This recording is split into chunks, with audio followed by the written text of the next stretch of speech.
오늘 우리에게 주시는 하나님의 말씀은 잠언 12장 17절에서 28절까지 말씀 보겠습니다. 구약성경 924쪽에 잠언 12장 17절에서 28절까지 말씀, 12장 17절에서 28절까지 말씀, 저 한 절 여러분 한 절 교독하겠습니다. 진리를 말하는 자는 의를 나타내어도 거짓 증인은 속이는 말을 하느니라. 찌름같이 함부로 말하는 자가 있거니와 지혜로운 자의 혀는 양약과 같으니라. 진실한 입술은 영원히 보존되거니와 거짓 혀는 잠시 동안만 있을 뿐이니라. 악을 꾀하는 자의 마음에는 속임이 있고 화평을 의논하는 자에게는 희락이 있느니라. 의인에게는 어떤 재앙도 임하지 아니하려니와 악인에게는 앙화가 가득하리라. 거짓 입술은 여호와께 미움을 받아도 진실하게 행하는 자는 그의 기뻐하심을 받느니라. 슬기로운 자는 지식을 감추어도 미련한 자의 마음은 미련한 것을 전파하느니라. 미련한 자의 손은 사람을 다스리게 되어도 게으른 자는 부림을 받느니라. 근심이 사람의 마음에 있으면 그것으로 번뇌하게 되나 선한 말은 그것을 즐겁게 하느니라. 이웃의 인도자가 되나 악인의 소행은 자신을 미혹하느니라. 게으른 자는 그 잡을 것도 사냥하지 아니하나니 사람의 부귀는 부지런한 것이니라. 이런 길에 생명이 있나니 그 길에는 사망이 없느니라. 아멘. 오늘은 생명을 살리는 삶을 살아가십시오라는 제목으로 말씀의 은혜를 함께 나누고자 합니다. 오늘 말씀은 두 부분으로 나눠 볼 수가 있습니다. 17절에서 25절까지의 말씀과 26절에서 28절까지의 말씀입니다. 오늘 말씀이 우리에게 주는 교훈도 크게 두 가지가 있습니다. 첫 번째는 생명을 살리는 말을 해야 한다는 것입니다. 오늘 17절에서 25절까지의 말씀은 그리스도인의 언어 생활에 대해서 말씀을 하고 있습니다. 18절 말씀에 칼로 찌름같이 함부로 말하는 자가 있거니와 지혜로운 자의 혀는 양약과 같으니라. 여기서 지혜로운 자의 혀, 지혜로운 자의 언어 생활은 양약과 같다고 말씀을 하고 있습니다. 이 양약이란 말의 히브리어 원어는 마르페라고 합니다. 이 단어는 고치다, 회복시키다, 회복시킨 채로 그대로 유지시키다라는 뜻을 가지고 있습니다. 지혜로운 사람의 말은 아프고 상처받고 힘들어하는 사람을 고치고 회복시키는, 다시 말해 생명을 살리는 그런 역할을 한다는 것입니다. 이런 생명을 살리는 일을 하기 위해서 지혜로운 자는 어떤 언어 생활을 해야 합니까? 앞서 15절 말씀에 보면 자신의 생각만 옳다, 자신의 행위만 옳다고 여기는 것이 아니라 다른 사람들의 충고와 권고의 말에 귀를 기울이고 잘 들어야 한다는 것입니다. 예수님의 동생이었던 야고보, 흩어져 고난을 받고 있었던 그리스도인들에게 이 야고보가 편지를 쓰면서 하나님께서 우리에게 좋은 것을 주시는 아버지이심을 기억하면서 고난을 당하더라도 그 고난을 참고 견딜 것을 주문하면서 그의 서신 야고보서 1장 19절 말씀에 이와 같이 말씀하고 있습니다. 내 사랑하는 형제들아, 너희가 알지니 사람마다 듣기는 속히 하고 말하리는 더디하며 성내기도 더디하라. 우리는 부정적인 말, 특히 다른 사람에 대한 좋은 이야기가 아니라, 미담이 아니라 그런 것들을 이야기하기보다 다른 사람들에 대한 좋지 않은 이야기에 귀가 솔깃해지고 그들을 험담하고 깎아내리는 그런 무리들의 뭔가 호기심을 갖고 참여하고자 하고 그런 것들을 좋아하는 경향이 있습니다. 이러한 말들은 말하는 사람이나 그 말을 듣는 사람에게 알게 모르게 부정적인 영향을 끼칩니다.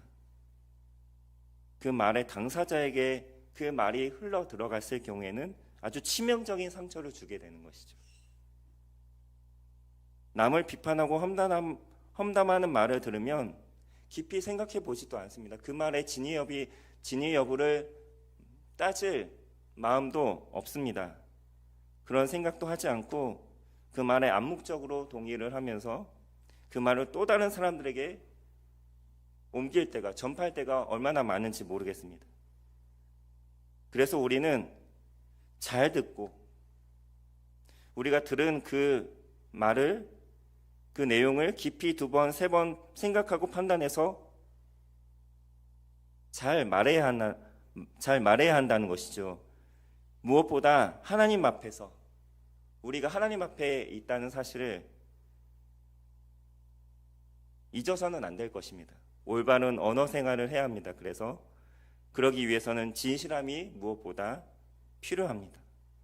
거짓이나 더하거나 빼는 일이 없이 있는 그대로를 일관되게 말하는 훈련을 해야 한다는 것이죠. 17절에서 22절 말씀에 보면 계속 17절 말씀에서 22절 말씀까지 계속 말하고 있는 것이 진리와 진실입니다.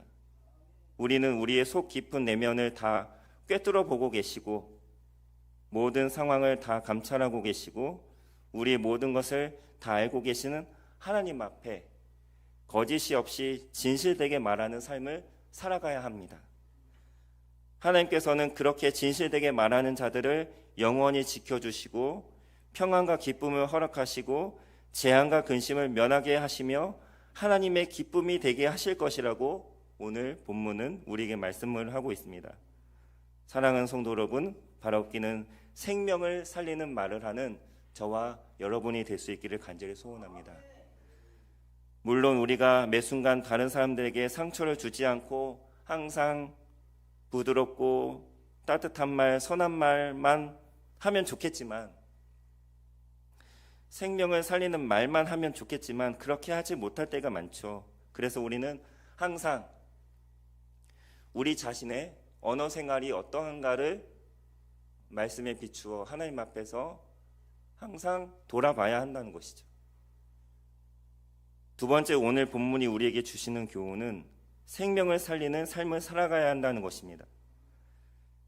26절에서 28절까지 말씀은 우리가 어떤 삶을 살아가야 생명을 살리는 삶을 살 수 있는지를 말하고 있습니다.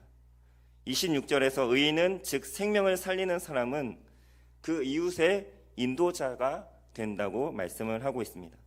그러나 악인은 자기 자신조차도 바른 길로 가지 못하게 한다는 것입니다.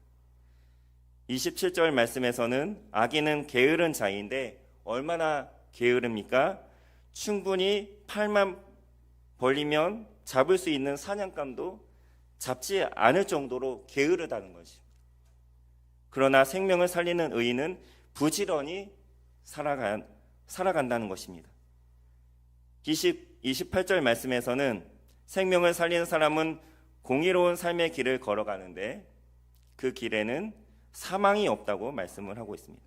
사망이 없다는 말은 하나님께서 늘 그 사람을 지켜 보호하시기 때문에 평안하고 안전한 삶을 살아간다는 말씀입니다. 사랑하는 성도 여러분, 우리가 하루하루 살아가는 삶은 생명을 살리는 삶이 되고 있습니까? 아니면 살기 위해서 몸부림을 치는 사람들에게조차 우리가 상처를 주거나 부정적인 영향을 끼쳐서 그들을 실족해 하는 삶입니까? 또한 다른 사람들을 올바른 삶의 길로 인도하고 그들에게 참된 삶의 길이 무엇인지 본을 보여주고 선한 영향력을 끼치는 삶, 또한 하나님의 나라와 몸된 교회를 위해서 매일 가정과 일터와 직장에서 또 하나의 생명을 살리기 위해 부지런히 일하고 섬기며 열심으로 주어진 사명을 감당하고 계십니까? 아니면 마태복음 25장 달란트 비유에 나오는 한 달란트 받은 종처럼 악하고 게으른 모습으로 그렇게 살아가고 계십니까? 생명을 살리는 일은 결코 쉬운 일은 아닙니다. 그러나 하나님의 도우심으로 그런 어려운 일들을 해내면서 간증 있는 그런 삶을 살아가고 계십니까? 아니면 그런 어려운 일은 나는 시도조차 하지 않겠다고 하면서 하고자 하는 마음조차 먹지 않은 채 영적으로 무기력하게 살아가고 계십니까? 말씀을 맺도록 하겠습니다. 사랑하는 성도 여러분, 하나님은 우리에게 생명을 살리는 언어 생활을 하길 원하십니다.